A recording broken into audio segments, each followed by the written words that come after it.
Hey guys, SoCal Val here. You are listening to the Hitting the Turnbuckle podcast.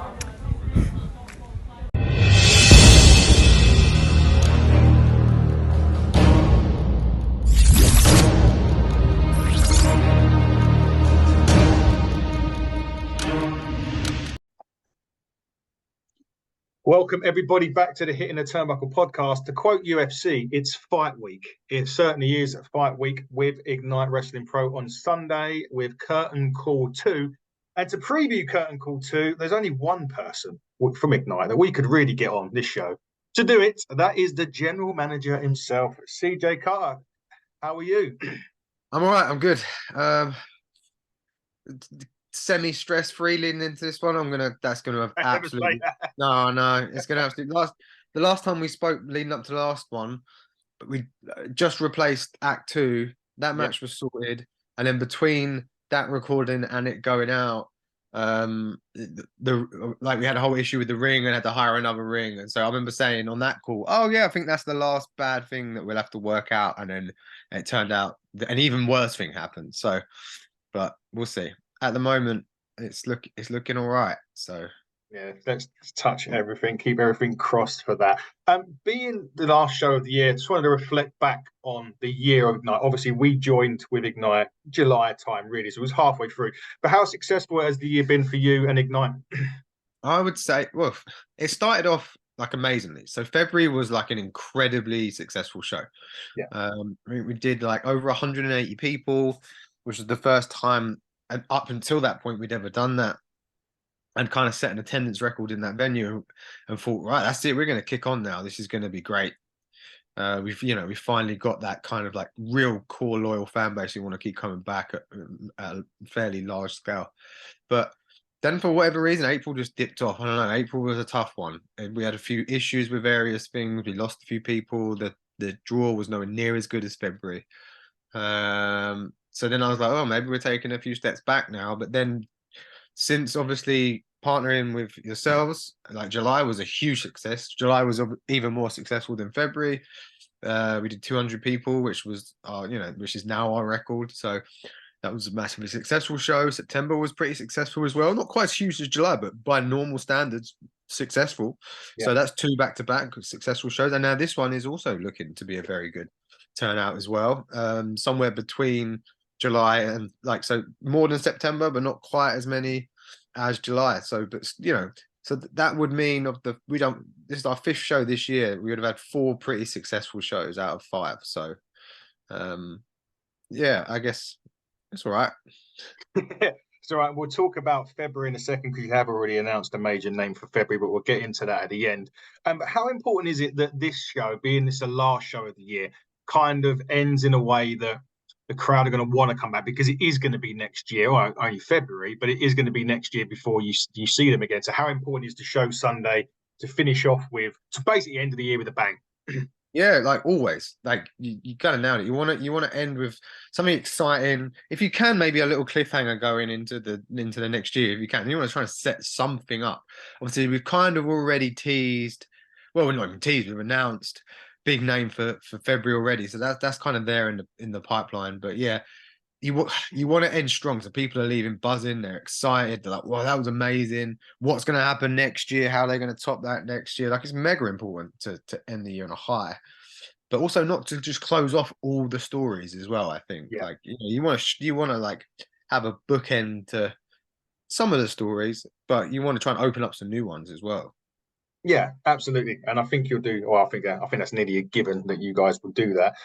Let's break down the card now. So we're going to start with a guy who's he's making a bit of a name for himself. Well, he's always made a name for himself, really, but more so on the Rev Pro scene. That's a good friend of ours and yours, Mr. Mark Drew. Mark has been, he has been called up to Rev Pro with Kieran Lace as a tag team. He goes back into Curtain Call as a single against the returning Tommy Kyle. So on the last show, Mark and Nino had an absolute belter of a match, which Nino picked up the win.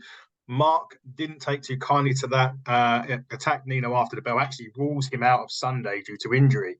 because of that. And then Tommy Kyle come back from injury and helped. Well, at least it got Mark out of the ring for this one to set up this week's this show this weekend. But for Mark, it's really been, although in defeat in a lot of cases, he really has just flown up there as one of the most annoying heels, but at the end of the day, one of the most gifted as well. Yeah, absolutely. So, Mark's been with us since almost day one. It got, it's like you kind of hit, his win-loss record is kind of a bit mixed, but like he has delivered top class performances in every match he's been in, and he did beat Charles Crowley, so he has got some big wins to his name, and yeah, obviously attacked Nino on the last show, tried to do a number on his ankle, and Tommy Kyle, who just returned from a broken ankle himself, comes out, makes that save, and he's like, I'm not allowing you to do this to someone else. I know, how awful it is to be out of an injury and you want to do this to someone else. So how about me and you settle this? Yeah, did enough damage that unfortunately Nino won't be with us in November. And Tommy's going to be out there fighting for him, essentially. I think that, making his big return to Ignite after it was February was his last show with us, I believe. February was that, or did he do the April show? I think February was his last show with us. So yeah, so he's been out since February, making his big return. I'm sure the Ignite fans will be happy to see him back. And these, I say it about everyone on our card, so it gets a bit boring hearing it. So, but obviously I love everyone that I work with, or I wouldn't work with them. But these two are just, for me are like, they really set the example on the scene of the next kind of crop of people who are going to come through and be those big names, and they're both at a very similar level, both working similar promotions. True's just got his call up to Rev Pro shows with Kieran Lacey. Yeah, two people I had my eyes on a couple of years ago, and it's great to just see how far they've gone, and they're nowhere near their peak yet. They're nowhere near the height of their success. Another 12 months from now, I'm sure they will be in that bracket of the top stars in the country. So just a bit like the True Nino match on the last show was like a flagship show for Ignite, because it's two core Ignite people. This is the same. Yeah, it's going to be an interesting that one, and to see who comes out on top of that. We'll move on to, we didn't get a tag last time, unfortunately. You mentioned there, Act 2 unfortunately had a separate booking that they needed to attend to, and we had to get TK from Sunshine Machine to come in at the last minute. So we obviously, I know you guys are very grateful that TK come in and put in a good show against our good friend Taylor James, which proved to be unsuccessful. Taylor notches up yet another singles victory to put him in a very prime position. But this time they're back as a tag team, the Rebellion, against your good friends CPF. Now, I hadn't really heard much of these guys. We attended a show a couple of weeks ago, RCWA, where we saw Mayhew from CPF. He put in a really good stint. I saw CPF at Rev Pro last weekend again, and that was really, really good. So really high hopes for this particular match, and it's really good to see two really good tag teams against each other on this one. Yeah, two of the best tag teams in the country. Doesn't get much better. Look, Lando and Danny Black are CPF close personal friends, along with Lewis Mayhew, who's obviously not on this show. But yeah, the three of them, was also Callum Newman, who's out in Japan now, doing his thing out there. All four incredible talents. But Joe and Danny have been on Ignite before, and Danny actually goes back to the Clash days as well. Danny worked for us at Pro Wrestling Clash. Joe was on the very first. Joe and Corey McRae had the first match on the first show of Ignite, and they tore the house down. Like, for that whole first year of Ignite, that's all everyone was talking about was, oh my God, that match. And then actually they had their rematch, which was for the vacant Ignite Championship after Forrest Hayes vacated it. And that's where Corey became champion. He beat Joe Lando. And that's actually the last time Joe was with us. He's gone on since then and just been going up and up and up and up and up, and has gone over to America and done Game Changer, and he's become a huge star at Rev Pro and on Progress, and it's just a regular at every top promotion in the country. So sometimes can be a hard man to pin down and get those dates in with him. But Joe was he was up there with one of the most popular people we had at Ignite. You know, you look at Mike now and how popular he is. You know, Joe wasn't far behind that when he was with us in that first year. So people are going to be, the fans, I'm sure, are going to be over the moon to see Joe back, and he's coming back with Danny, who also was part of some of the early Ignite shows. And they actually had an incredible four-way last April or last February, and it was Tommy Kyle, Corey McRae, Danny Black, and Joe Lando, and it was just like, wow, just blew us all away. And yeah, for them to come back and then to be coming in against Rebellion, who are undefeated as a tag team at Ignite, never lost tag team match at Ignite. Taylor's racked up some decent singles victories as well, and I know that he does have his eyes set on the Ignite Championship. So what happens after this tag match? I don't know. Is there going to be more tag matches? Maybe. Does Taylor want to go off on his own after this and try and claim that gold? Possibly. So that will have to be seen as well. But either way, I'm telling you, that match is gonna be a hard one to top. Yeah, I feel sorry. Not feel sorry for, but like the people coming on after that match is like, wow, they're gonna set that bar high. I know that for a fact. They will, and obviously the Bodyzoy Tag Championship are on the line as well. So Rebellion could Of walk course, out. of course, originally not a tag title match. Since we made the match, close personal friends have gone out and become Bodyzoy tag team champions, and they are now bringing those titles to Ignite. And this is actually a tag team championship match. So you've got an undefeated Rebellion going up against tag team champions. It's like, whoa, what's going to happen here? Are they going to lose their undefeated streak, or are they going to walk away with the titles? Yeah. That's going to be a really interesting match. We've got 3 title matches. So near every other match is a title match on this show. So the remaining tickets left, if you haven't got them, get them quick, because you're going to see 3 title matches. We're catching up with AEW. We'll have soon it'll be all 6 matches. They'll have a title in it. Yeah, enough for every match will have a title. Well, actually, there is kind of a 4th one, but it's more of a trophy. And we'll get... so there's something up for grabs in 4 of the 6 matches. Yeah. So it's 4 to 6. We'll get into that match now, because it's been causing quite a buzz on social media, shall we say, with these guys. So it's the breakout. So throughout the whole year, one of the Ignite showpieces that you guys do, and you do so well, is you give these up-and-coming talents an opportunity, not only to come to Ignite, but to go and in this competition. And if you win it, you can cash the championship in, or cash in your opportunity to go for a championship anytime, any place. And you've done the breakout tournament this year. Last year, was it Nino that won it? Yeah, Nino won it last year in an incredible 4-way, which was Nino, his brother Xander, Mark True, and Smashing Mike, and have all gone on to big things. Especially when you look at Mike being the Turnbuckle champion, obviously your title, they're hitting the Turnbuckle championship, and True's gone on to wrestle Crowley since then and have like marquee matches. Nino was right up there at the top. He cashed his title in. Cashed his title shot in at the end on the same show last year, but was attacked by Taylor James, who then cost him that match, which obviously led to their big kind of huge match earlier on in this year where I was the special guest referee. So yeah, I mean, the breakout division is a platform for people to literally do that breakout, hopefully at Ignite, but also hopefully on the scene in general. So we've got 5 people in this one. They're slightly different to last year's, in that we've added in a wild card of a new entrant, and Danny Is It, who's someone who has been around a little while actually, but doesn't do that much work in the South down here. So he will be new to a lot of the fans in the South. So this is his opportunity to break out at Ignite, and we've decided to slot that in to just make it a bit different to last year's. Have a wild card entrant in there, have a new debut. Obviously, usually the breakout match will always have 2 debuts in it. The final being people who had been on every single show. Thought it'd be nice to have a debut in there as well. So we had a wild card in. That's 5 people. 2 people will be starting out, and then the other 3 will come in at intervals.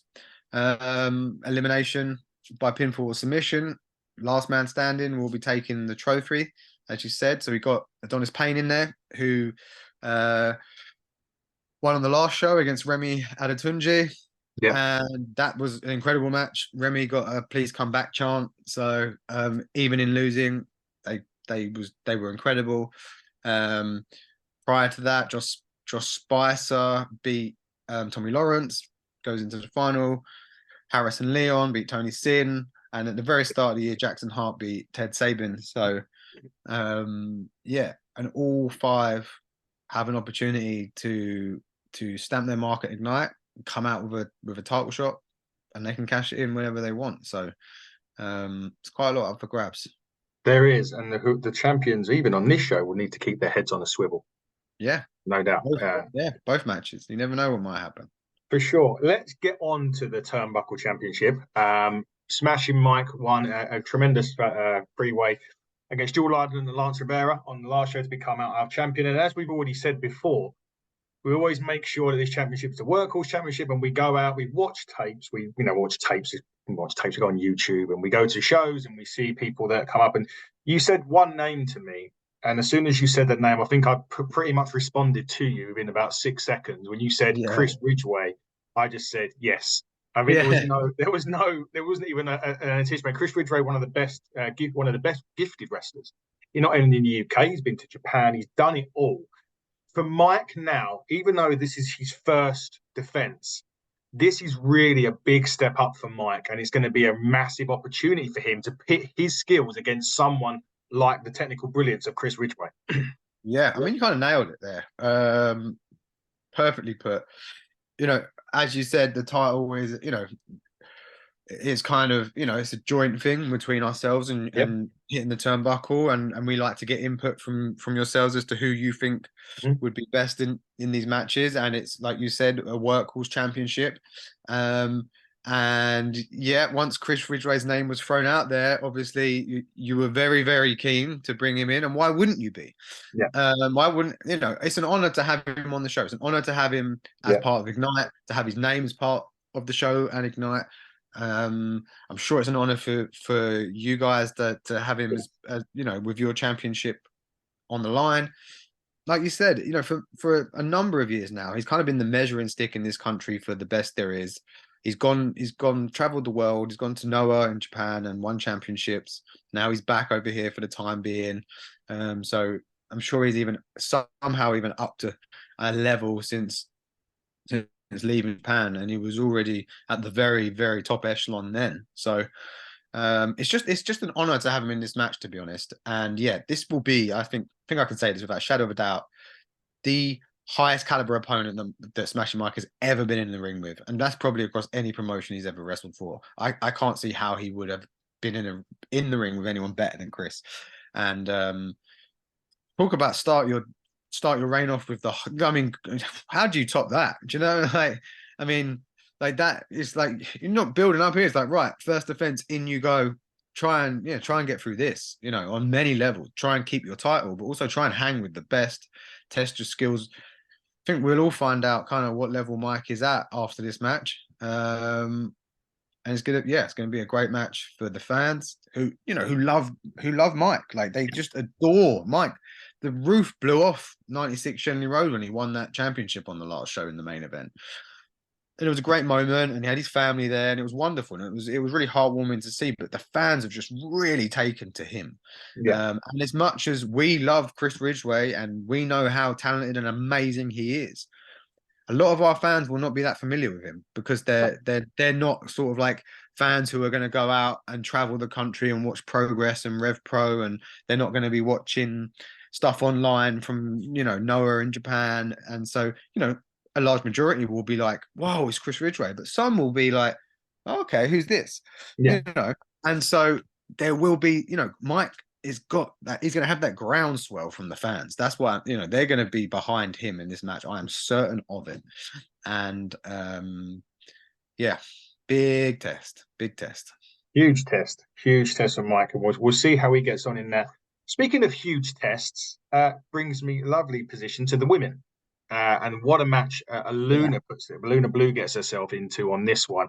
Taking on probably one of the biggest belt collectors outside on the independent scene at the minute. She actually invited the Hitting the Turnbuckle on Instagram to the Nina Samuels show, which is some sort of show that she does on Instagram. She probably does a lot of people on there. But Nina Samuels and Luna Blue, we just spoke just now about how Mike. This is a test to see how far Mike's become or how Mike's gone in terms of him and Chris Ridgway. This is a massive, massive test for Luna. Yeah, you can draw complete parallels between the two matches. Very similar. Two sort of like, I wouldn't say homegrown. They're kind of homegrown to me, but they do work elsewhere and they have built names elsewhere. But two kind of homegrown talents in that they've been at Ignite for a long time. They've resonated with the crowds. They're always front and center on the posters, and because everyone at Ignite knows who they are, and they're massively over. And then they are now, who after establishing themselves so well at Ignite, going up against two of the best there are in the country coming in. And so Mike with Chris and Luna with Nina. And I've known Nina for a long time. Going back to, I want to say like 20, God, I don't know, 2013 or something like. I mean, it's going maybe 2012, maybe like going back. She trained at Lucha Britannia, and I was training there with Gene Money under Greg Burridge, who was and is an incredible trainer. He trained Will Ospreay and he trained Callum Newman. And yeah, Nina was trained there as well. And so came across her there, and she worked for us at Clash. And she obviously has gone on since then to WWE and worked at NXT UK. Now she's back on the scene here and is just picking up belts for fun. So, she is, she's as good as it gets. And it's going to be, as with Mike and Chris, it's going to be a huge test for Luna. And if she can get through this one, she's just kind of come through Kira in that real kind of like hard fought, no DQ match. If she can then get through Nina off the back of that, what's next for Luna? That's huge.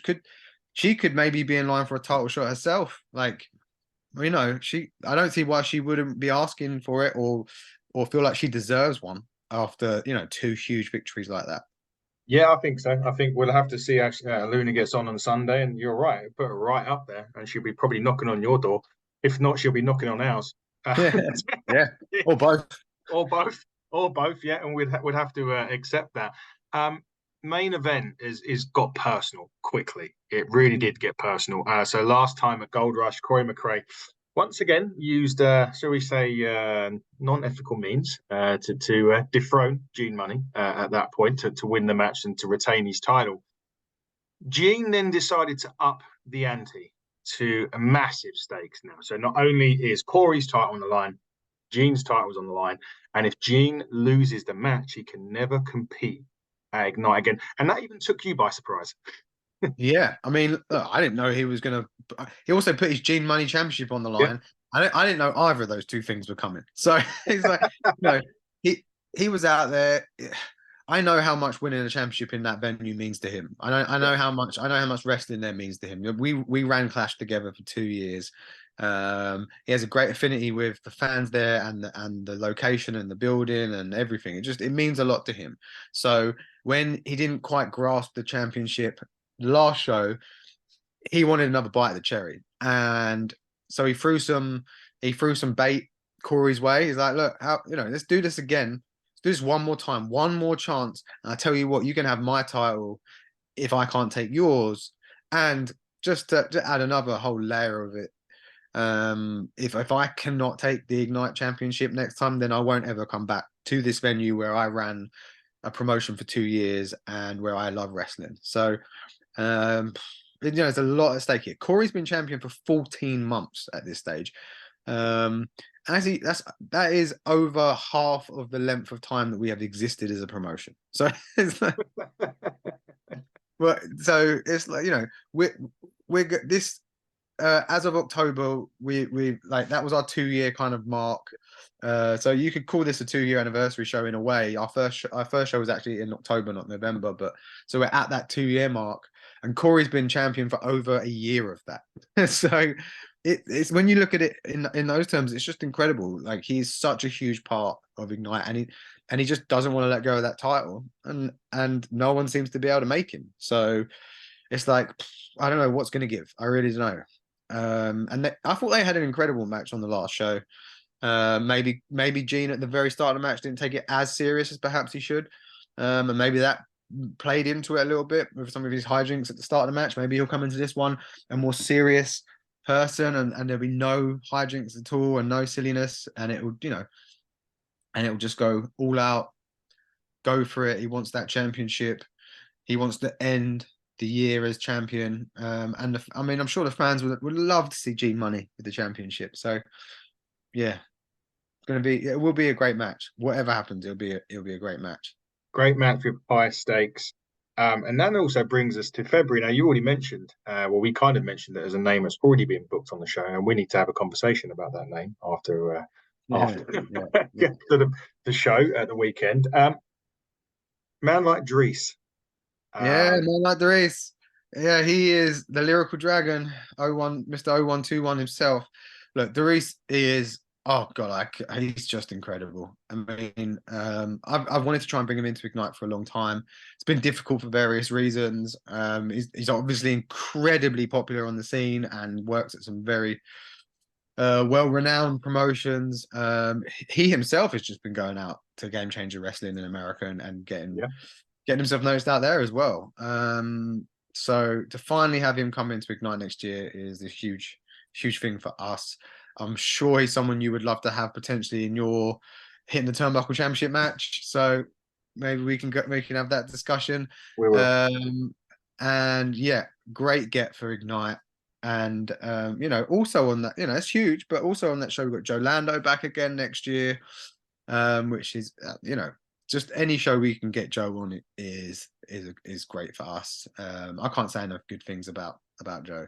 So and then coming off the back of this, like, what's going to happen? Breakout champion, will he be cashing in next year? What's going to happen? Who's going to be the champion going into the new year? Will Gene Money still be able to wrestle at Ignite by next year? Nino will hopefully be fit and ready to return next year, and I'm sure he's going to want a piece of True. So, there is a lot of stuff kind of teasing into next year. You do, and then we'll find out also what's happening with the Rebellion. Will they be champions? Will Taylor? Of course. Will Rebellion be the Bodyzoid champions next year? Well, they could have won it and dropped it by next year. Who knows? Who knows what's going to happen? They could have gone over there and dropped the titles. Will we still have Bodyzoid Tag Team Championships on the show next year? Will Rebellion even still be together next? Who knows? Who knows what's going to happen? So, and the only way to know is by getting down to 96 Shenny Road at the weekend. We're going to be there. My boy as well.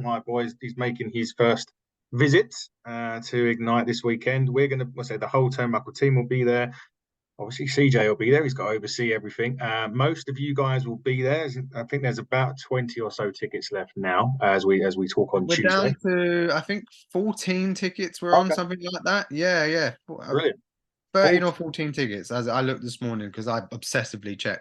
Obsessively checks this morning. I think it's 14. I think last count was 14. So, yeah, not many tickets. And once they're gone, because and I mean that as well. I know some promoters are like, oh no, that's it. This will be it. There'll be no more. Oh, Hannah, we can squeeze some in standing. We can't squeeze anything in standing. Oh. And the venue have to order in additional chairs for us. So we've set the cap at the amount of chairs that we have on sale at the moment. Once they're gone, there will be no more chairs, and we don't do standing. So there are literally 14 tickets left. We've got 2 days until the show. So hopefully we'll get another sellout. Grab those last 14 and find out where we're going to have new Bodyzoid Tag Team Champions. Is Smash and Mike going to be the Turnbuckle champion going into the new year? Will G Money still be with us? Will he be champion? Who's going to have the breakout division cash in? It's all up for grabs. Will Aluna get past Nina? Nino will be back. Will Tommy Kyle have avenged his attack on True? Who knows? So join us on Sunday. Join us on Sunday. Join Ignite on Sunday. Join the Turnbuckle team on Sunday. I hopefully will be able to announce the big name, and maybe I can announce on the show on Sunday. Maybe we can squeeze our next big guest name on the show on Sunday as well. Hopefully, maybe we'll get that opportunity. But guys, if you haven't got down or you've never been to a show before, get down there. It's a family fun show. It is awesome. You if you on the interval, you may be able to get to go in the ring and have some pictures taken with the wrestlers as well. So get down there, see Ignite, see us, and we will be there on Sunday. But until then, everybody, I will thank CJ Carter for his time. He's a busy man. He's got to start working more stuff out for February. We'll have a discussion about February on Sunday, I'm sure. But other than that, CJ, thank you for your time. And guys, this has been the Hitting the Turnbuckle podcast. That man right there has been Mr. CJ Carter. I have been your host, Adam Cousins. And until Sunday, buckle down and stay safe.